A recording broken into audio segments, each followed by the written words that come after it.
I'm going to respond to the discussion 15, gender status and division of labor. This section talks about, the chapter 8 talks about gender roles and issues and culture.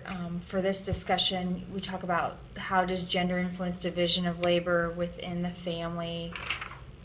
My response to that is that it usually occurs within adulthood, within the family, and the gender roles come about, with regard to who's going to do chores, inside chores, outside chores, who takes care of children, who works inside the home, outside of the home kind of thing. And I think that over time, women's roles have changed a lot.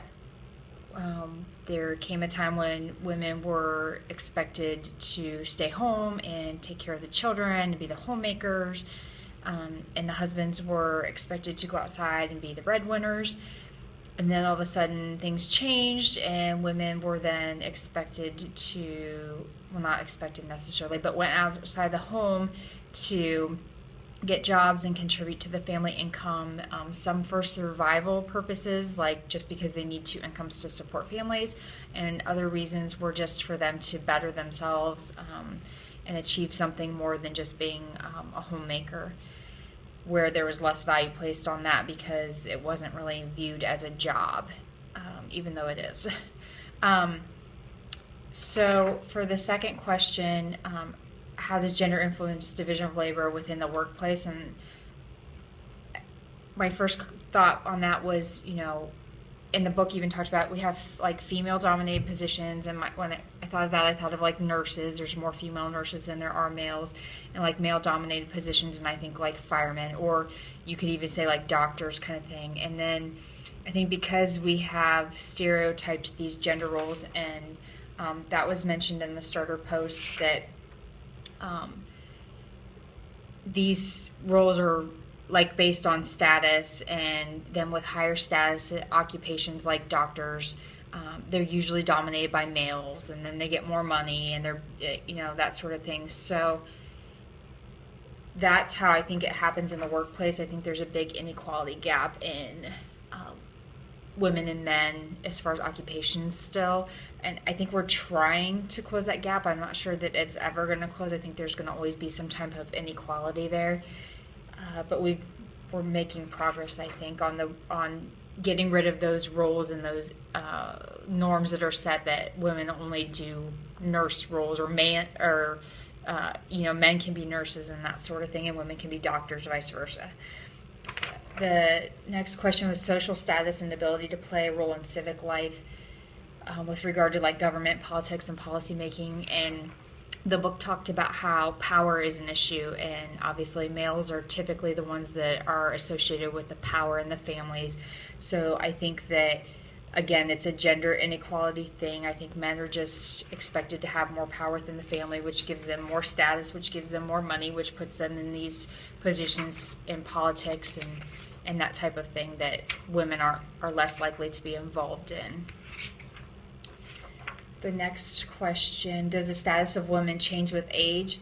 I think somewhat, yes. I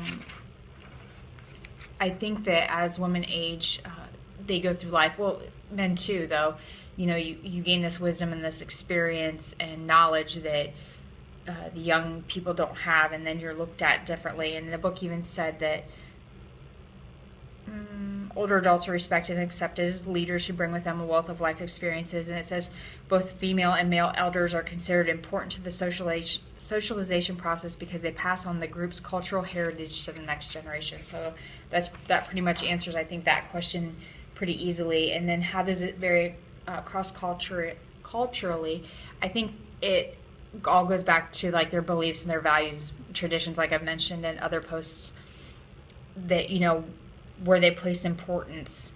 And I thought in the chapter 2, like at the end on page 234, it talks about the female elders, and I'm probably not going to pronounce this right, Irigwe women.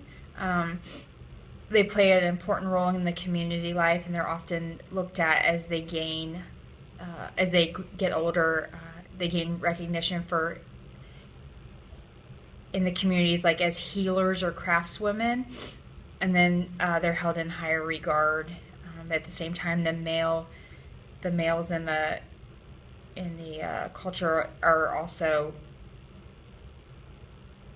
usually like being the leaders with the young men and that sort of thing. So I think that the only other question the starter post had was, what should we do to get rid of the gender stereotype roles? And I think that's pretty easy. I think it's just treating everybody fairly, accepting people as individuals, placing less emphasis on the importance of male roles versus female roles, letting children, form their identity, not because of norms in society, but because of what is normal for them. Like, just being positive influences and not shooting them down if they have something that's different than the norm kind of thing. So that's all I've got. Thanks.